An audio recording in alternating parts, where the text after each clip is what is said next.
Yun, mainit na umaga mga ka-e-bike. Home service tayo mga ka-e-bike. Dito tayo sa Pinagbuhatan Pasig.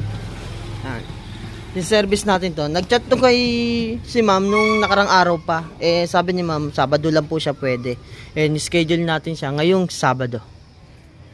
Problema po pala na ito, papalitan ng preno sa unahan, disc brake, tapos yung solihan po, wala pong preno. Yan. Ang report ni ma'am, pinapalitan lang po nila ng brake pad na wala na po yung preno. Siguro hindi na bleed. Bibleed natin kay Jerwin. Si Jerwin nga pala kasama ko ngayon. Yes mga ka-e-bike nito. Sino man mga ka-e-bike, akala niyo pinalitan ng brake pad.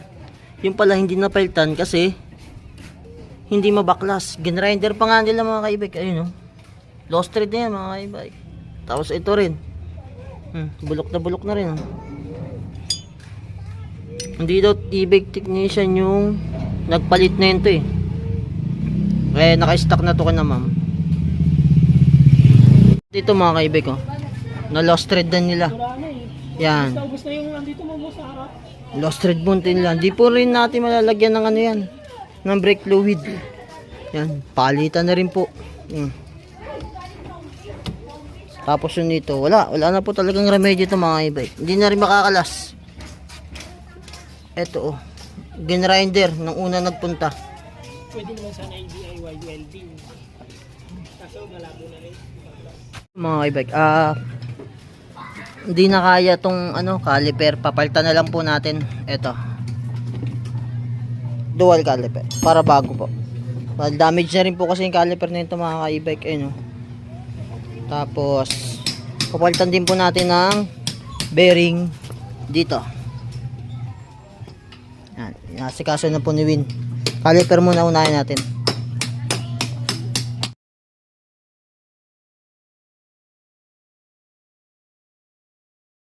Mga ka-e-bike, alog na rin.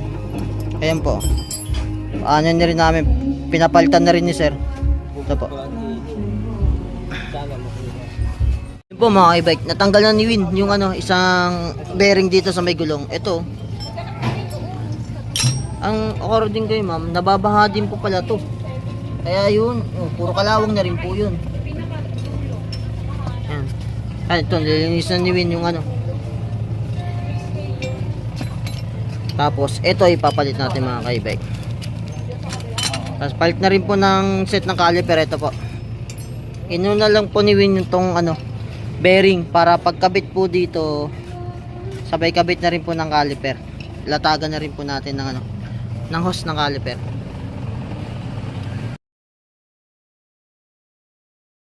So yun mga ka-e-bike, okay na. Talagyan na ni Win yung bago. Tamo, wala nang galaw yan.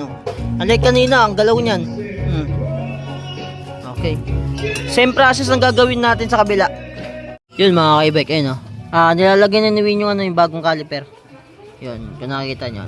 Tapos na natin palitan ng bearing sa gulong. Tapos latagan na natin ng bagong caliper para mailagay na natin yung gulong. Tapos sa kabila, same process. Ganun din po yung gagawin natin.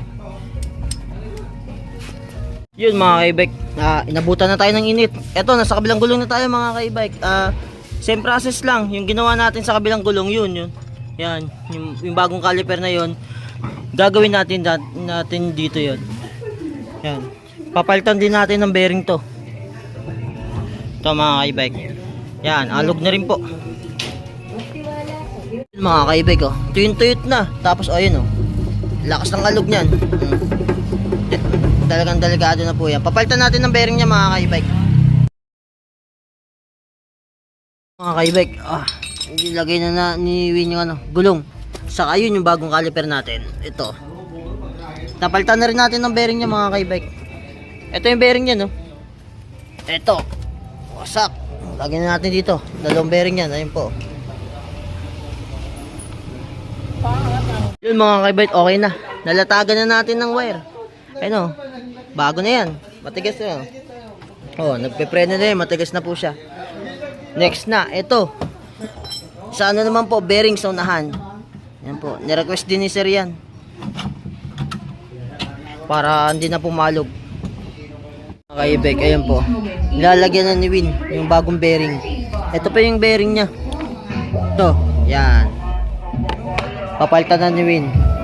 Doon po.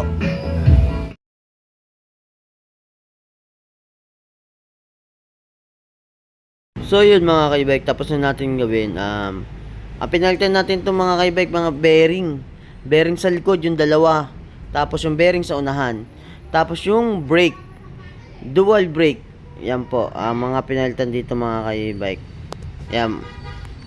Tapos testing na po ni Jerwin yan mga ka-e-bike.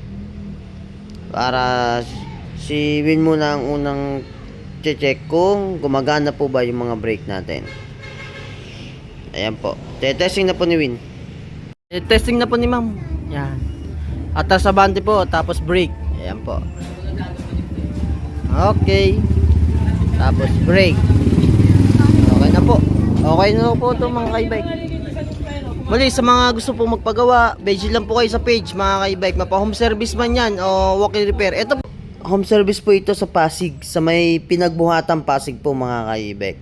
Ayun, sa mga gusto magpagawa, message lang po kayo. Home service po natin yan mga ka-e-bike.